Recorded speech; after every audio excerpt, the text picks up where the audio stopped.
All right, let's jump right in. Today, we're going to tackle a really fascinating and frankly super important question. What happens when a common lung infection like pneumonia decides to break out of the lung and set up shop where it really doesn't belong?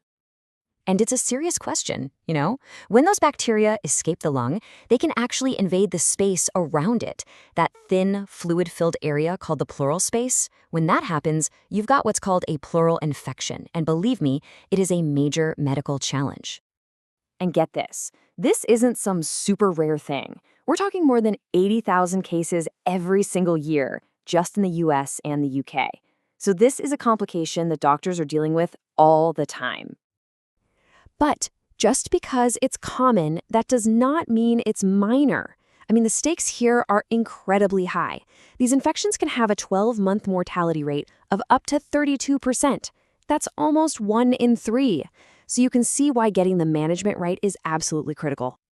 So here's our game plan for today. We're going to go on a little journey to really understand this intruder. First, we'll explore its hidden space. Then, we'll see how it gets stronger. We'll open up the treatment toolkit, figure out how to break down its defenses, and finally, look at the smarter, faster treatments we have today. Okay, first up, the infection's hidden space. Think of this as the story of an unwelcome intruder and how it builds itself a fortress where it was never meant to be. So, what exactly is a pleural infection? Well, the idea is pretty straightforward. Bacteria find their way into the pleural space, and they start to multiply. Normally, this space has just a tiny bit of fluid to keep things lubricated, but when bacteria from something like pneumonia crash the party, they start to take over. Next up, let's see how this simple infection escalates into a much bigger problem. Because it doesn't just sit there, oh no. It gets busy, actively fortifying its position over time. So you might be wondering, how does a little bit of fluid turn into such a huge, complicated mess? Well, it happens in stages.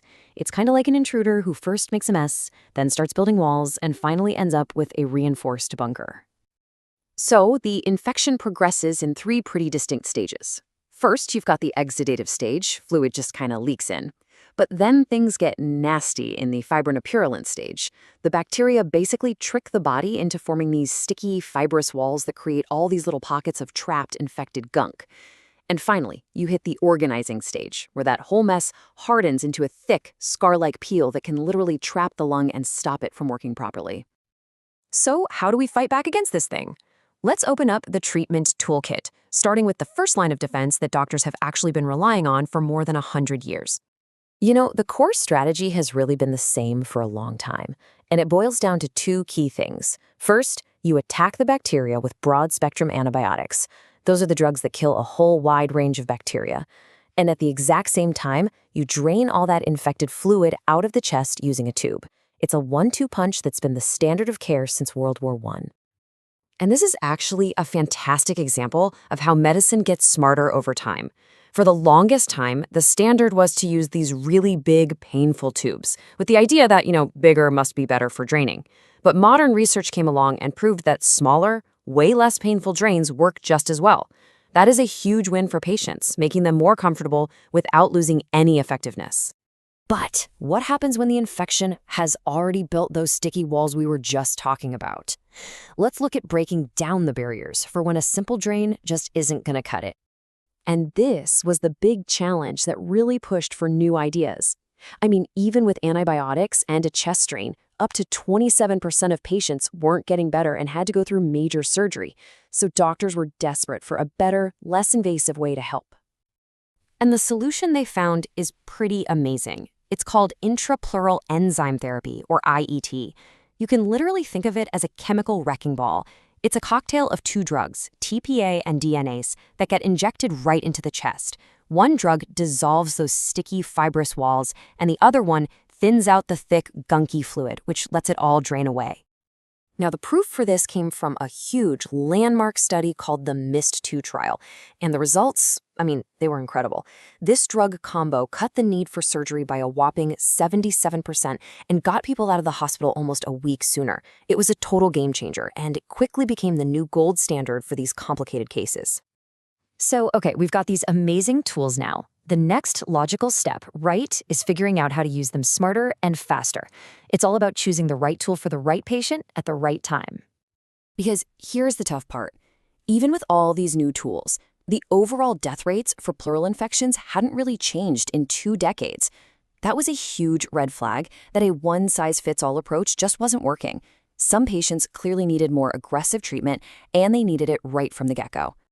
And that's where something called the RAPID score comes into play. It's basically a simple, clever tool that helps doctors predict a patient's risk as soon as they come in, which lets them tailor the treatment to how sick that person actually is. And RAPID is actually an acronym for 5 pretty simple things doctors can check. R is for renal function, A is for age, P is for purulence, or how thick the fluid is, I is for the infection source, and D is for dietary status, which they can see from albumin levels. They just score these 5 things and instantly get a risk profile for the patient. And just look at how well this works. I mean, the difference is staggering. Patients in the low-risk group have a mortality rate of just 1.5%, but for the high-risk group, it skyrockets to nearly 48%. This is the key takeaway right here. It tells doctors who needs that aggressive intervention, like that IET wrecking ball or even early surgery, right away before things get worse. And that really brings us to the big idea here. This is the shift away from a standardized playbook to a personalized one. It's all about using data to make smarter, faster decisions for each individual patient. It's why experts are saying we are now entering an era of precision medicine in this field. So that leaves us with this one kind of amazing final thought. Pleural infections in one form or another have been documented for over 5,000 years. It's an ancient enemy. But now, by combining our powerful toolkit with smart, personalized risk assessment, could we finally be on the verge of turning the tide on this deadly disease?